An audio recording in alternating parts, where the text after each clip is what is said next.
This bill that passed in the House with zero Democrat votes seems to now be making its way. It's in the hands of the Senate. They are going to be deliberating and determining whether or not they will add their votes such that this will be able to be signed into law. We're seeing that there's some pushback to the bill in the Senate, but not for the reasons that make someone like me feel good. I'm seeing Republican senators who are saying they don't want to vote on the bill because it doesn't cut enough.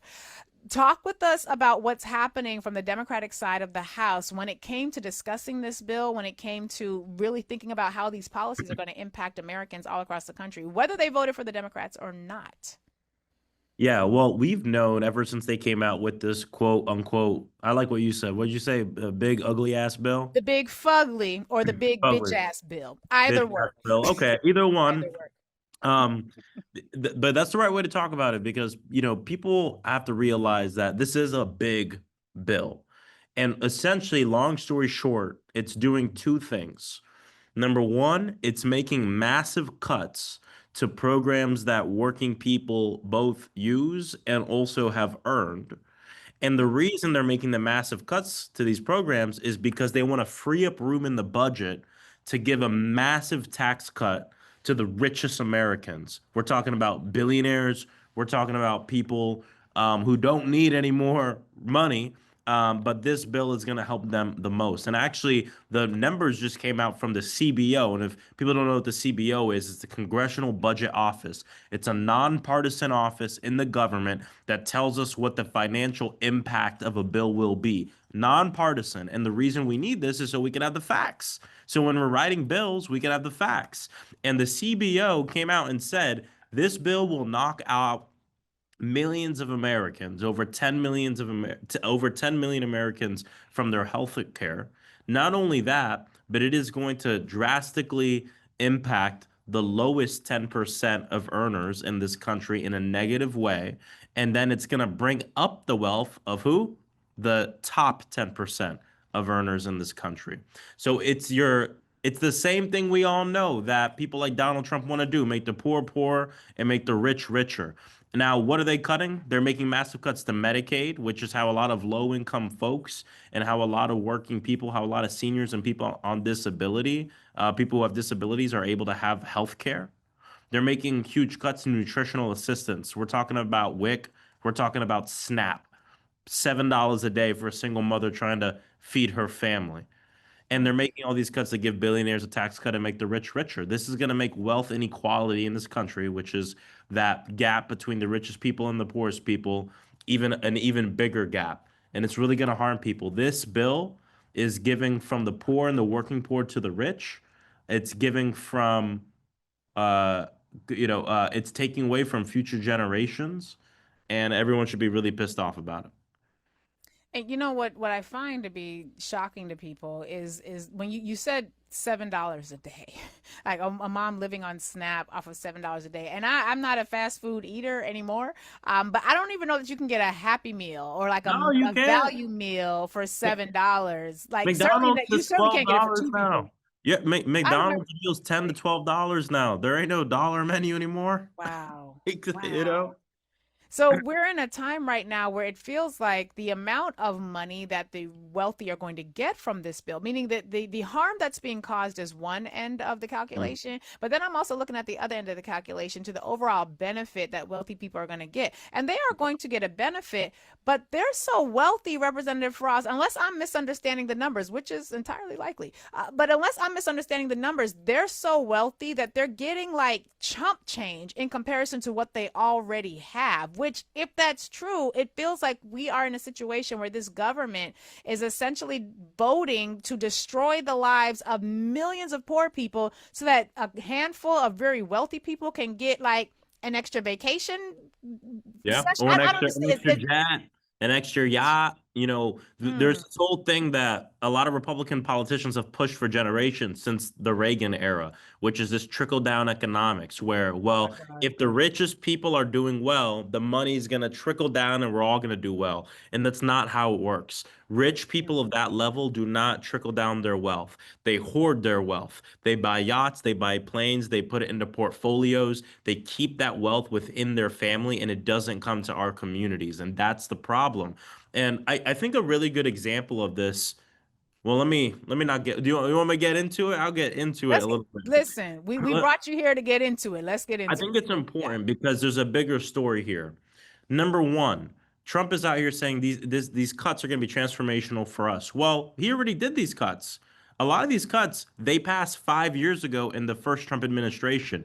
Guess when Trump had the lowest approval ratings during his first term? When he passed his first tax bill that gave over 90% of the benefits to the richest people and made the poor and the working class suffer.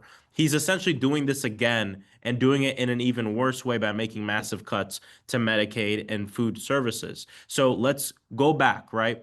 Trump won. They passed the tax cuts that helped the rich, hurt the poor. And what that did is it made wealth inequality worse. So that gap in between working people and the ultra wealthy became even bigger. And so when you have a country where the tax system is set up to benefit the rich and have the poor getting the bearing the blunt of it and the working class, when you grow the economy, it also grows that way. So Trump Mm. passes these tax cuts that make it so that way rich people benefit when the economy grows the most, and we don't benefit really at all. Then we get into the Biden administration where they really work at getting us out of COVID, getting us out of that mess. And then the president at the time, President Biden, they passed all these bills to help grow the economy. And the economy was growing. But then you go and you talk with people and they're like, I don't feel that at home. Like I'm still hurting, which is part of what I heard when I traveled the country during the campaign. People were saying, what's I heard, you guys talk about all these big bills, but I don't feel it. And the answer here isn't saying, oh, well, the numbers say it's growing, so you're wrong. No, it's you don't feel it. And part of the reason is because the economy was growing on paper, but it was growing how it was set up. And how it was set up is for the rich people to receive most of the benefits. That's why the tax code is so important. President Biden, Democrats, they did a good job trying to grow the economy, which is what we'd want politicians to do, grow this economy.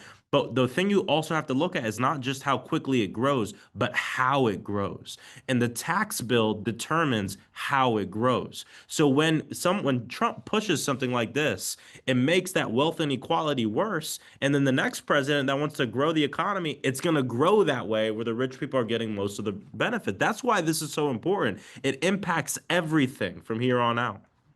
Wow.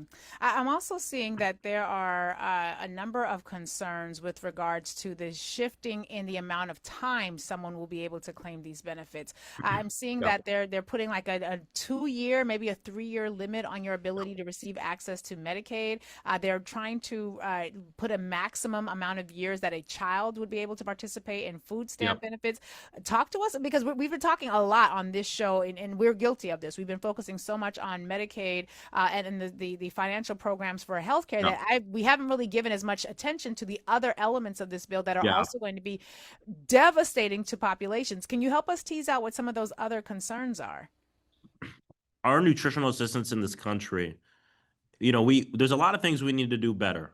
But one of the things we actually do really well is our nutritional assistance program. WIC, TANF, and SNAP are some of the best anti-hunger programs in the entire world, actually, in Wow. helping to lift people out of not being hungry. And we still have massive hunger issues in this country. And in a country where we have the amount of resources we have, and we know what we need to do to end hunger, hunger then becomes a political decision. And that's what it is. Hunger is a political decision. We have the means. We don't need to brainstorm and figure out what to do. We know what to do. And this is actually during COVID, we saw a lot of rates of hunger actually go down in this country because we rallied together and passed these big bills to help fill gaps and help feed people. And so it's disgusting that they're making these huge cuts to nutritional assistance, but what's even more disgusting is why they're doing it, which is to give the money to rich people, the ultra wealthy.